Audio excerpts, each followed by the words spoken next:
cacat logika, dan amnesia Rakortas.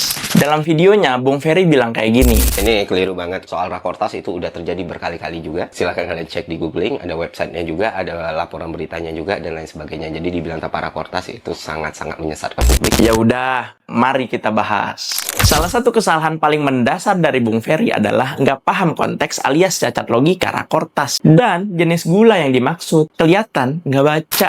Alhasil logikanya nyangkut di angka-angka tapi lupa konteksnya. Kejebak dan kemakan umpan yang saya berikan. Kalau Bung Ferry benar-benar baca putusan pengadilan atau minimal paham alur Rakortas, mestinya dia tahu konteks dalam kasus ini kan adalah soal kebutuhan gula menjelang Ramadan dan Idul Fitri, atau seperti yang saya sebut di konten sebelumnya. Dalam konteks itu yang dibutuhkan adalah gula konsumsi masyarakat, bukan gula industri. Artinya yang dibutuhkan GKP, dan sesuai Permendak 117 2015, impor GKP hanya boleh oleh BUMN. Tapi yang terjadi, yang diimpor justru gula kristal mentah atau GKM alias raw sugar. Terus, yang diberi izin impor adalah perusahaan swasta yang tidak punya izin produksi untuk GKP. Baca, itu ada lengkap di dalam putusan. Terus lebih parah lagi, perusahaan-perusahaan itu hanya punya izin mengolah GKM ke gula kristal rafinasi. Padahal GKR itu tidak boleh beredar untuk konsumsi umum. Jadi pelanggarannya bukan cuma soal jenis gula, tapi juga salah peruntukan pengguna akhir, melanggar hasil Rakortas yang bilang stok cukup dan tidak merekomendasikan impor GKM. Makanya saya dari awal bilang stok cukup bukan karena ngawur, tapi karena Rakortas bilang cukup, ada kesaksian. Kalaupun mau impor yang dibutuhkan adalah GKP, tapi justru yang diimpor adalah GKM, dan itu di luar hasil Rakortas. Dan saya ingin tegaskan